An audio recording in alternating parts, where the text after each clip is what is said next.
Terkutuklah orang yang mengandalkan manusia, orang-orang yang berkata, I don't need God's help, aku nggak butuh pertolongan Tuhan. Itu juga nampak, juga kelihatan sih manifestasinya dalam diri orang-orang yang tidak pernah membangun kerohanian.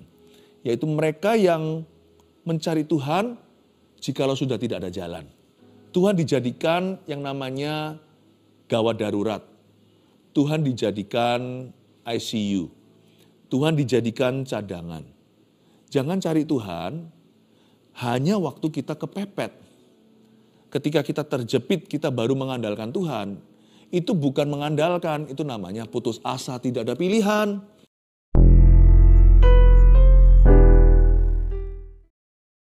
Kau ada di sini di tengah pergumulan umatmu, tak ada seorang pun keluarga Saat Teduh yang sendirian. Mereka yang menghadapi rintangan, kau buka jalan. Ketika kami mengandalkan Tuhan, Tuhan ulurkan tangan. Ketika dunia angkat tangan, kau turun tangan. Ketika kami angkat tangan, kau campur tangan.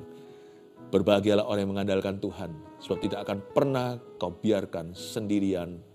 Bahkan ketika kami jatuh tidak akan tergeletak, sebab Tuhan menopang kami dengan tangan. Tangan kananmu yang membawa kemenangan. Tuhan, beritakan janjimu, teguhkan batin manusia batinnya kami. Teguhkan dan kuatkan setiap keluarga Saat Teduh bersama. Ini tahun-tahun mujizat. Kami tahu kami tidak akan digeser dari pengharapan kami. Kami akan pegang teguh sampai ya Tuhan kami melihat penggenapan itu. Sembunyikan di balik salibmu, beri hambamu kemampuan untuk menjabarkan. Dalam nama Yesus, haleluya. Amin. Tidak pernah ada di dalam firman Tuhan dikatakan, diberkatilah orang yang percaya diri. Tapi diberkatilah orang yang percaya Tuhan. Percayalah kepada Tuhan, jangan bersandar pada pengertian sendiri. Percaya diri itu tidak menjamin apa-apa. Itu pengajaran dunia. Meskipun kalau kita percaya Tuhan tentunya kita tidak akan menjatuhkan diri sendiri. Karena kita menghargai apa yang Tuhan taruh atas hidup kita. Kita bersyukur untuk itu. Tidak ada orang yang percaya Tuhan itu akan menghina dirinya. Tapi bukan tentang self-confidence, you see. Bukan tentang percaya diri. Tentang God confidence. Tentang keyakinan kepada Tuhan. Saya ajar kita hari ini untuk mengandalkan Tuhan. Sebab diberkatilah orang yang mengandalkan Tuhan. Tapi dikutukilah orang yang mengandalkan manusia. Yeremia 17 ayat 5-8 kita akan baca. Mari kita buka dulu ya. Yeremia 17 ayat 5 bunyinya. Beginilah firman Tuhan, terkutuklah orang yang mengandalkan manusia. Yang mengandalkan kekuatannya sendiri dan yang hatinya menjauh daripada Tuhan. Ia akan seperti semak bulus di padang belantara. Ia tidak akan mengalami datangnya keadaan baik. Ia akan tinggal di tanah angus di padang gurun, di negeri padang asin yang tidak berpenduduk. Diberkatilah orang yang mengandalkan Tuhan, yang menaruh harapannya pada Tuhan. Ia akan seperti pohon yang ditanam di tepi air, yang merambatkan akar-akarnya ke tepi batang air, dan yang tidak mengalami datangnya panas terik, yang daunnya tetap hijau, yang tidak khawatir dalam tahun kering, dan yang tidak berhenti menghasilkan buah. Berkat orang yang mengandalkan Tuhan ditulis di sini beserta kutuknya. Lawan kata mengandalkan Tuhan adalah mengandalkan manusia, termasuk diri sendiri. Sekali lagi, bukan berarti kita jadi orang yang minderan, tidak percaya diri, gak berani pandang mata orang. Bukan. Kita boleh percaya diri, tetapi sumbernya tetap Tuhan. Beginilah firman Tuhan ayat 5, terkutuklah orang yang mengandalkan manusia, langsung dikasih kutuknya. Kalau kamu andalkan manusia, kamu andalkan debu dan tanah. Sekalipun dia bergelar, punya posisi pengaruh, kaya raya, itu cuman hanyalah dekorasi debu. Debu dan tanah mau didekor gimana pun juga tetap tanah dan debu. Karena itu Tuhan berkata, janganlah engkau bodoh hai umatku. Dirimu sendiri atau orang-orang sekelilingmu, mereka itu hanyalah uap yang lalu. Jadi ada sebuah spiritual law di sini, ada sebuah hukum rohani yang gak bisa diubah. Seperti gravitasi, hukum jasmani. Jangan coba-coba Anda mengubahnya. Kalau kita berada di sebuah gedung yang tinggi, lalu kita lompat ke bawah dan percaya Tuhan akan menangkap kita, bodohlah kalau kita mati. Karena harusnya pengetahuan umum, jangan lawan gravitasi. Orang yang berhikmat akan jaga diri, tidak mencobai Tuhannya. Tuhan sudah menaruh hukum itu di alam semesta kok. Ngapain kita goyang? Kecuali kalau kita terpaksa, kita minta mujizat Tuhan. Tapi bukan kita sendiri yang menjerumuskan diri ke sana. Hukum jasmani itu ada. Hukum rohani juga ada. Terkutuklah orang yang mengandalkan manusia. Jadi tulis aja itu di dalam roh hatimu. Pastikan Anda tidak terjerumus ke situ. Pasti hanya ada kutuk di sana. Hanya ada setan. Dan paling-paling maksimal hanya ada perbuatan manusia yang tidak seberapa. Terkutuklah orang yang mengandalkan manusia. Kadang-kadang saya bertanya, kenapa sih kita itu kok mengandalkan manusia ya? Kok cenderungan orang itu selalu mengandalkan orang? Jarang-jarang orang itu cari Tuhan dulu, cari Tuhan kemudian. Tuhan gak pernah jadi terdahulu dan terkemudian. Tuhan juga tidak pernah menjadi jalan hidup orang itu. Kenapa lebih mudah untuk percaya manusia? Karena manusia kelihatan. Kalau kita hanya percaya pada apa yang kelihatan, kan rugi. Oksigen kan gak nampak mata. Padahal tanpa itu kita mati. Segala sesuatu yang gak kelihatan itu bukan berarti tidak ada. Justru apa yang gak kelihatan itu perhatikan. Kenapa gampang percaya orang? Karena orang itu nampak mata. Kita ini makhluk panca indera. Dan kita tahu bahwa kunci hidup kita gak terletak pada apa yang nampak di mata jasmani. Tetapi kunci keberhasilan kita sebagian besar itu terletak pada perkara-perkara yang rohani. Terkutuklah orang yang mengandalkan manusia, orang-orang yang berkata, I don't need God's help, aku gak butuh pertolongan Tuhan.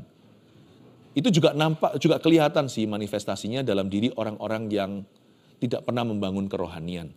Yaitu mereka yang mencari Tuhan jikalau sudah tidak ada jalan. Tuhan dijadikan yang namanya gawat darurat. Tuhan dijadikan ICU. Tuhan dijadikan cadangan. Jangan cari Tuhan hanya waktu kita kepepet. Ketika kita terjepit, kita baru mengandalkan Tuhan. Itu bukan mengandalkan, itu namanya putus asa, tidak ada pilihan. Orang yang mengandalkan Tuhan itu, mengandalkan Tuhan dari depan.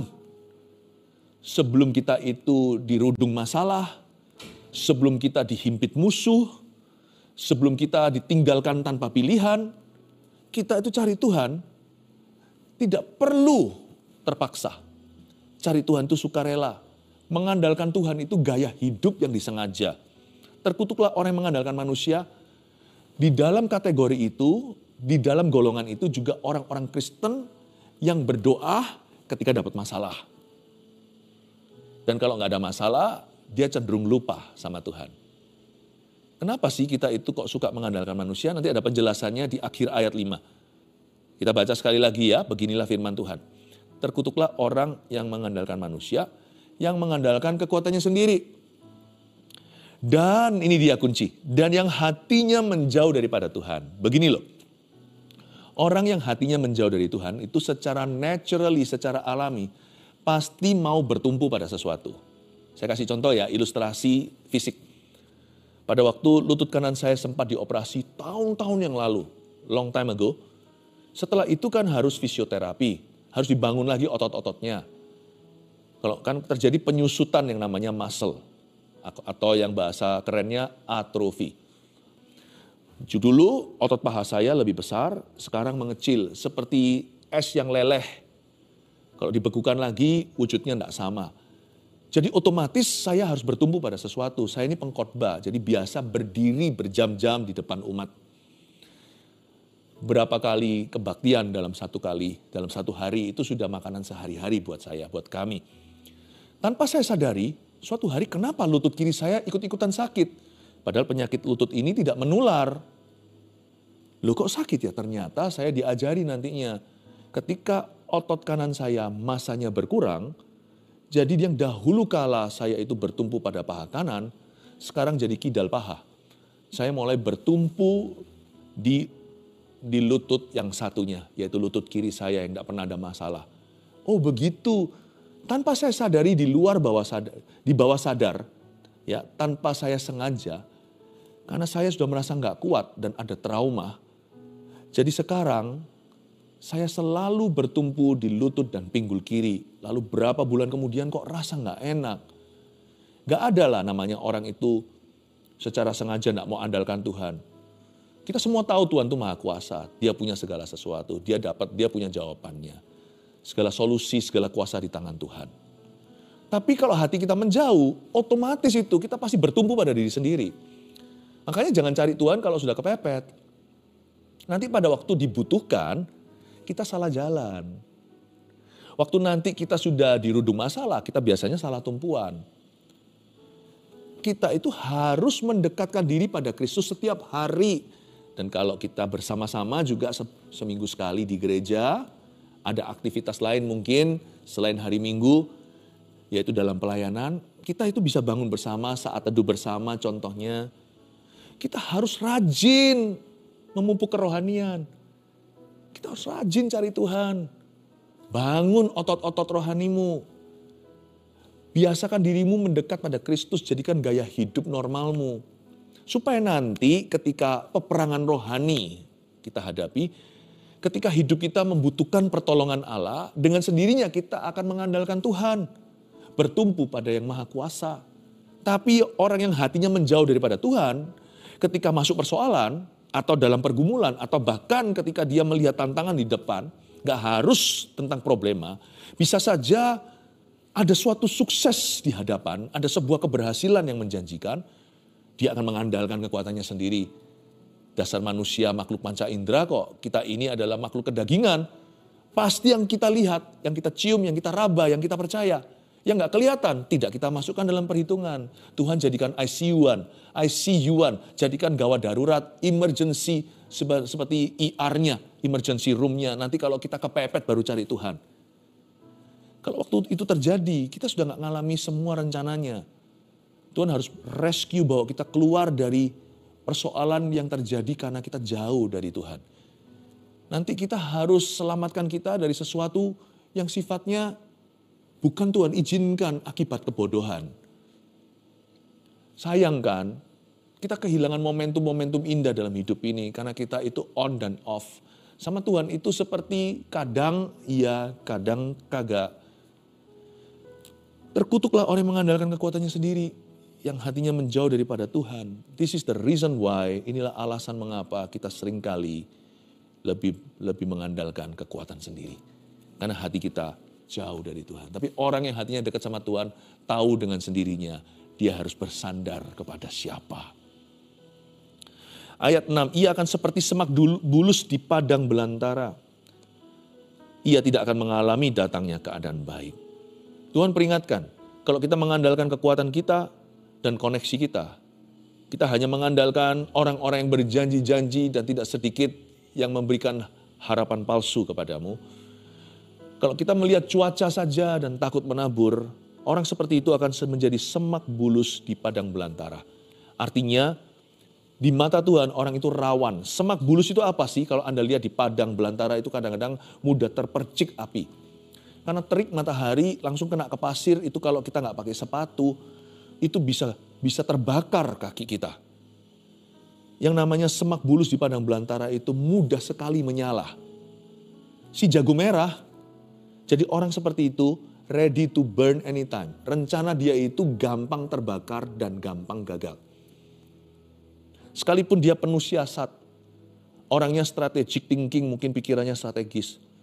Tapi kalau dia keluarkan Tuhan dari perencanaan, orang seperti itu di mata Tuhan sekalipun dia seolah-olah kebal apapun, ya seolah-olah seperti orang itu nggak mungkin jatuh, nggak bisa kalah. Sebenarnya di mata Tuhan dia nggak lebih timbangannya daripada semak bulus yang ringan.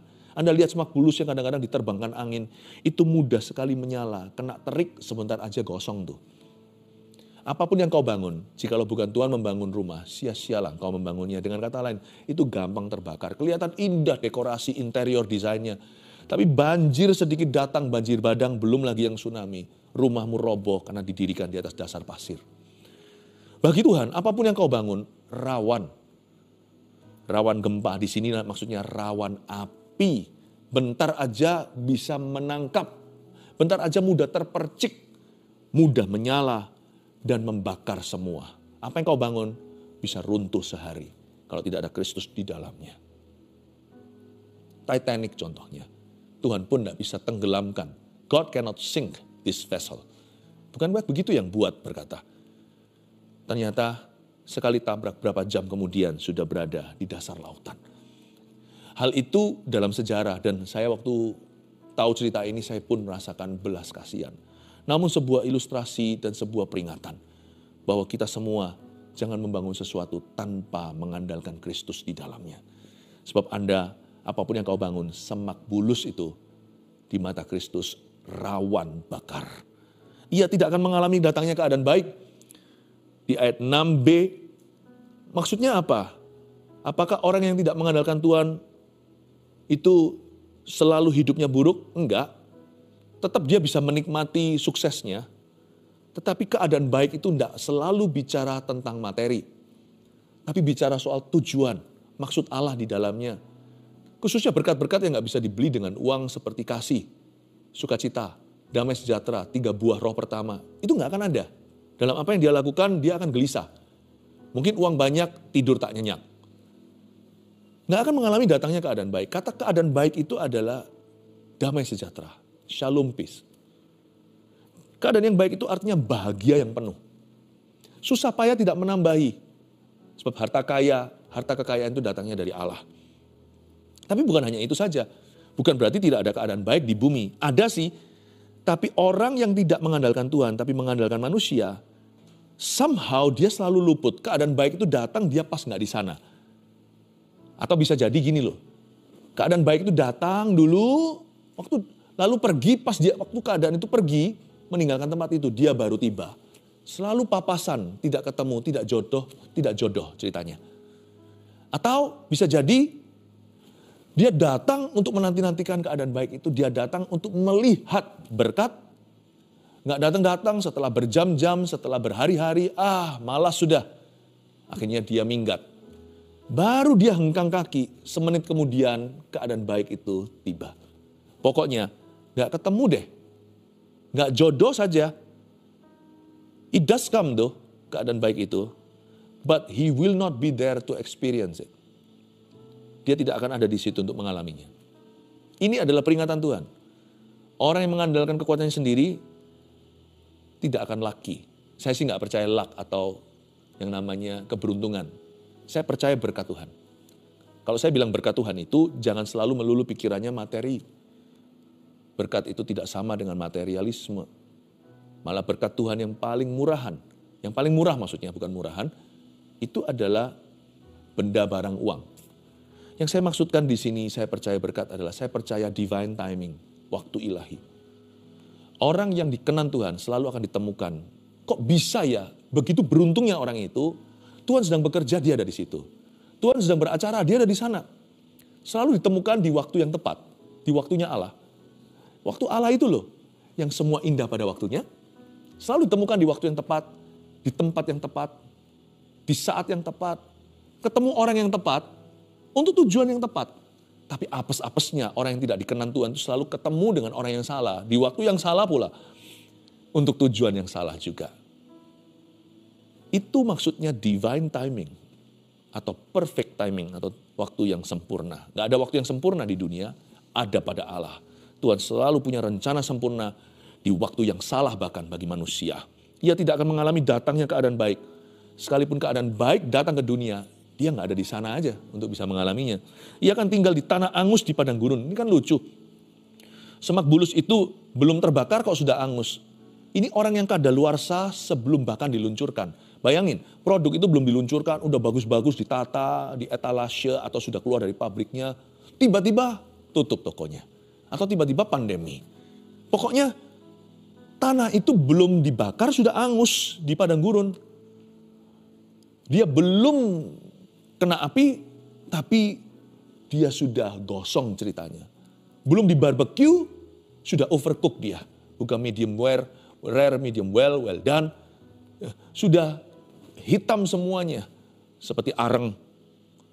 Ia akan tinggal di tanah angus di padang gurun. Tuhan berkata, orang yang mengandalkan manusia, dia nggak hanya kering rohani, tapi dia akan habis sebelum Tuhan mulai. Sekali lagi, saya tidak selalu referensi bicara habis itu harta atau apa, bukan. Tapi bicara tentang rencana Allah. Ketika Allah bekerja, dia sudah kehabisan peluru, kehabisan nafas. Hangus dulu sebelum mulai. Coba bayangkan. Seperti orang kaya yang bodoh itu. Dia kumpulkan harta timbun-timbun untuk tahun-tahun ke depan. Dia berkata, hai jiwaku bersenang-senanglah sebab sekarang saya akan retire, saya akan pensiun dini. Lalu Tuhan berkata, kamu orang bodoh, untuk siapa semua harta yang kamu tumpuk itu? Sebab malam ini kau mati. Dia baru mulai hidup kekal, mau hidup happy. Udah mati. Tadinya kerja keras kan, kumpulkan semua. Belum nikmati, udah mati. Mati pun tidak masuk ke dalam kekekalan. Meskipun ini hanya ilustrasi, kalau ini orang sungguhan, dia masuknya pasti binasa, masuk neraka. Dia gak akan melihat kebahagiaan Bapak. Wah, apes sekali. Udah kerja keras mati-matian, belum nikmati, udah mati, udah masuk neraka lagi. Lebih bahagia Lazarus kan, dia punya pas-pasan, tapi di pangkuan Abraham. Orang begini gak bisa pas dalam rencana Bapa. Orang yang hanya melihat segala sesuatu pas sesuai dengan rencananya dan hapuskan Tuhan dari equation atau perhitungannya. Orang seperti itu nanti gak akan pernah pas di rencana Tuhan. Kalau kita hapus tanda tangan Tuhan di hidup kita, kita gak akan pernah pas dalam rencana Tuhan. Bukankah rencana Tuhan itu jauh lebih tinggi dari rencana manusia? Ia kan tinggal di tanah angus di padang gurun, di negeri padang asin yang tidak berpenduduk. Coba lihat lagi kiasan lain. Negeri padang asin bukankah baik untuk menjadi garam dunia? Tapi orang ini sekalipun sudah asin, gak ada orang yang bisa menikmati keasinannya. Sebab dia berada di negeri padang asin yang tidak berpenduduk. Luar biasa ya. Pada saat dia mau menunjukkan pada dunia, gak ada orang yang lihat lagi. Atau gak kesampaian tuh mimpi. Pada waktu dia kejar pengakuan orang, gak ada orang yang mengakui. Pokoknya gak pernah bisa bersambut tangan, gak bisa bertemu ini tepukannya. Kalau Tuhan tidak beserta, tidak akan ada keseimbangan. Tidak bisa menyambut tangan. Jadi keplokannya atau tepukannya itu hanya satu sisi aja. Waktu Tuhan tepuk, dia tidak meresponi. Waktu dia menepuk, Tuhan tidak merestui. Saya gak maulah hidup kayak gitu. Sekalipun berlimpah segala sesuatu, saya gak mau. Sebab hanya dalam rencana Tuhan saja semuanya indah. Seperti kata ayat 7. Diberkatilah orang yang mengandalkan Tuhan. Yang menaruh harapannya pada Tuhan. Ini yang menulis adalah Yeremia. Yeremia ini setelah zamannya Raja Daud. Karena itu saya percaya Yeremia ini diinspirasi oleh Mazmur 1. Pemazmur-pemazmur zaman dulu. Karena ini mirip sekali ayat 7 dan 8 dengan yang kita baca di Mazmur pasal pertama. Berbahagialah orang yang merenungkan firman Tuhan, dia akan seperti pohon ditanam di tepi aliran air. Tapi di sini Yeremia tambahkan, diberkatilah orang yang mengandalkan Tuhan. Merenungkan firman adalah aktivitasnya. Hatinya itu tipe mengandalkan Allah. Kalau nggak gitu nggak mungkin cari firman-Nya. Diberkatilah orang yang mengandalkan Tuhan. Yeremia berkata, orang-orang yang hatinya mengandalkan Tuhan, pasti dia akan bergembira dalam firman. Dia akan mencari firman dulu, dia akan percaya Tuhan dulu. Diberkatilah orang yang mengandalkan Tuhan, yang menaruh harapannya pada Tuhan. Ada beberapa praktek orang yang mengandalkan Tuhan. Salah satunya, orang itu akan memulai segala sesuatu dengan doa. Makanya untuk mengingatkan kita sebagai gentle reminder setiap hari, kan kita perlu makan. Sebelum kita makan kan kita berdoa dulu. Jangan jadikan itu ritual. Jadikan itu sebagai reminder atau sebagai pengingat kita. Bahwa Tuhanlah yang memberi berkat. Tuhan yang kasih rezeki. Orang, ada 3 praktek yang saya perhatikan pada diri orang yang mengandalkan Tuhan dan menaruh harapannya pada Tuhan. Orang itu akan berdoa sebelum segala sesuatu. Berdoa sebelum memulai harinya. Karena dia tahu harapannya adalah dari Tuhan. Pertolongannya datang dari Tuhan. Ya, apapun juga. Memulai kerja, memulai pelayanan, rumah tangga. Libatkan Tuhan dalam perencanaan. Jangan maunya ini atau itu, tapi jikalau Tuhan kehendaki. Dan kita betul-betul boleh berencana, tapi serahkan perbuatan kita kepadanya agar terlaksanalah rencana kita. Bahkan yang melampaui segala sesuatu yang kita bisa rencanakan. Beberapa praktek yang saya perhatikan di sini, orang yang menaruh harapannya pada Tuhan, yaitu orang-orang yang mengandalkan Tuhan adalah salah satunya, orang itu akan memulai dengan doa. Apalagi, orang itu akan mencari firman untuk arahan. He will seek God's word for directions. Dia pasti akan mencari firman Tuhan setiap hari, bahkan setiap waktu merenungkan dalam hati, mencari firman Tuhan untuk mengarahkan hidupnya hari ini. Untuk mengarahkan hidupnya setiap bulan. Bahkan akhir tahun lalu tanggal 31 Desember, sebagai gereja, GMS, serentak onsite bersama-sama meskipun disambung dengan online. Kita mau mencari wajah Tuhan memasuki tahun yang baru. Permulaan Januari juga kita berdoa subuh, breakfast with God waktu itu. Orang yang berharap pada Tuhan, yang mengandalkan Tuhan itu pasti akan cari firman. Bukan hanya logos firman tertulis Kejadian sampai Wahyu, akan cari rema-rema dalam logos. Kalimat-kalimat kata-kata yang melompat, yang Roh Kudus ucapkan kepada kita secara langsung waktu kita baca atau waktu kita dengarkan khotbah. Untuk menuntun kita sebagai pelita pengharapan dan terang bagi jalan. Orang yang menaruh harapannya pada Tuhan punya kebiasaan seperti itu. Dan waktu dia melangkah dengan iman, dia gak perlu tanya Tuhan lagi karena Tuhan sudah memberi dia arahan. Dia tinggal melakukan bagiannya dan tetap berdoa untuk hasil akhirnya. Itu orang yang mengandalkan Tuhan. Coba Anda lihatlah, orang yang mengandalkan Tuhan itu kelihatan. Gak perlu orang-orang yang ngaku-ngaku, yang klaim-klaim dia dekat Tuhan. Kelihatan dari gaya hidupnya. Kelihatan dari respon hatinya. Kelihatan dari kebiasaannya. Kelihatan dari komitmennya. Orang itu bangun kerohanian bukan saat dia perlukan. Tapi orang itu punya hubungan dengan Tuhan dan dia tahu dia perlu Tuhan. Every hour seperti lagu himnal itu, setiap jam ya Tuhan dikau ku perlukan. Kelihatan orang yang menaruh harapannya pada Tuhan dan yang tidak. Kelihatan sekali. Dan kalau kita nggak menaruh harap kita pada Tuhan, kita pasti menaruh harap kita pada sesuatu. Nanti kita taruh harapan kita pada uang. Nanti kita taruh harapan kita pada manusia lalu kecewa. Lihat ya, kalau kita tidak bertumpu di paha kanan, pasti cari paha kiri untuk tumpuan. Anak yang namanya Tuhan tiri itu ada di dalam kehidupan umat Allah. Kalau bukan Tuhan beneran, Tuhan tiri adalah apapun yang kau jadikan Tuhan untuk menggantikan Tuhan. Uang, kekuatanmu, hikmatmu, gelarmu, kepandaianmu, pengalamanmu masa lalu. Itu gak bisa kau jadikan Tuhan. Tuhan tirimu itu bukan Tuhan. Yang ada hanyalah Tuhan beneran. Kalau Anda tidak mau sama Tuhan beneran, tidak bangun itu dengan Tuhan, pasti nanti cari kawean atau cari Tuhan palsuan.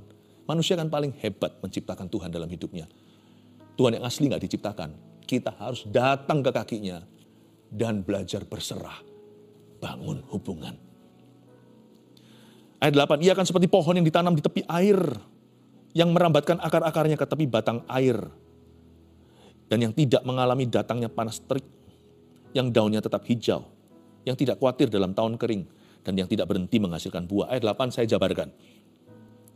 Orang yang saya sebutkan tadi ini yang membangun hubungan dengan Tuhan, dia punya berkat tidak datang dari surrounding atau kondisi, situasi kondisi. Tidak dia peroleh dari dunia atau keadaan. Karena itu orang seperti ini tidak circumstantial, tidak tergantung sikon.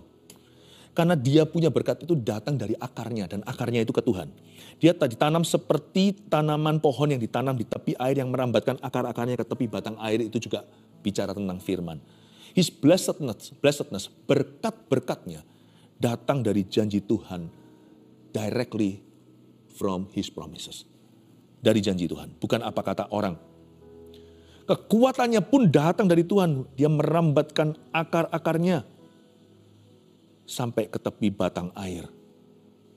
Hubungan dan persekutuannya dengan Roh Kudus dan persekutuannya dengan firman.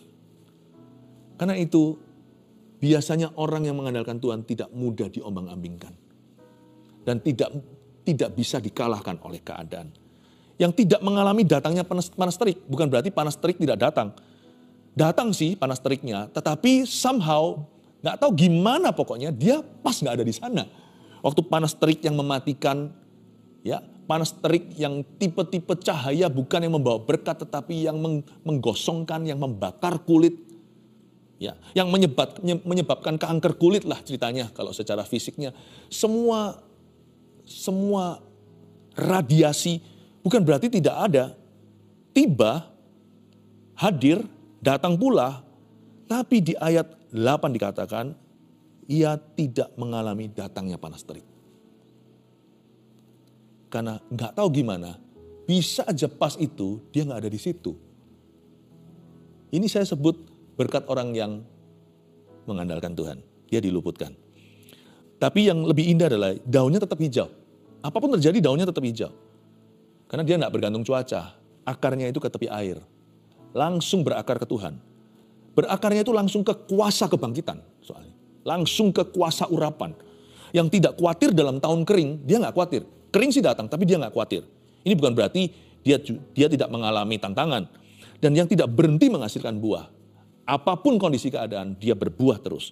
Berarti orang ini terus jadi berkat di setiap musim kehidupannya dan kehidupan orang lain. Dan musim kehidupan dunia. Berarti bukan berarti orang ini tidak punya masalah. Orang yang mengandalkan Tuhan itu disimpan sama Tuhan. Dia mengalami semua yang dunia alami. Meskipun dia diluputkan dari sengatan. Dia diluputkan dari sengatan setan. Dia diluputkan dari rencana iblis. Tetapi orang yang dikenan Tuhan ada penyertaan. Jadi mau semua yang lainnya gara-gara cuaca layu semua. Berbuahnya nggak jadi, ada wabah. Orang ini bisa terus jadi berkat. Terus jadi berkat buat sesamanya. Itu janji Tuhan untuk orang yang mengandalkannya. Orang itu akan senantiasa menjadi berkat. Tidak putus-putusnya menjadi berkat bagi dunia. Berkat orang yang mengandalkan Tuhan ada 3 sebagai rangkuman yang kita telah pelajari. 1, ia dekat dengan Tuhan. Maksudnya, itu berkatnya. Kok bisa berkatnya itu dekat dengan Tuhan? Loh, dekat dengan Tuhan itu berkat loh. Berkat terbesar di hidup ini tertinggi itu dekat dengan Tuhan. Karena orang yang mengandalkan Tuhan, mau nggak mau dia bergantung dengan Tuhan. Pasti lebih dekat. Misalnya seorang ayah, orang tua nih punya 2 anak, 2 putra. Yang satunya bergantung pada papanya. Sungguh-sungguh percaya. Sungguh-sungguh berserah, nurut, dan tahu bahwa papanya yang punya kuasa. Dan dia melayani sebaik-baiknya. Yang satu lagi anaknya ogah-ogahan. Kira-kira mana yang lebih dekat sama papa? Ya yang bergantung dengannya. Yang tahu bahwa, yang bisa mengandalkan ayahnya. Berkat orang yang mengandalkan Tuhan itu, ia otomatis dekat dengan Tuhan. 2, ia diluputkan dari masa paceklik. 3, ia menjadi berkat dalam segala keadaan. Klaim ini 3 untuk Anda. Praise the Lord.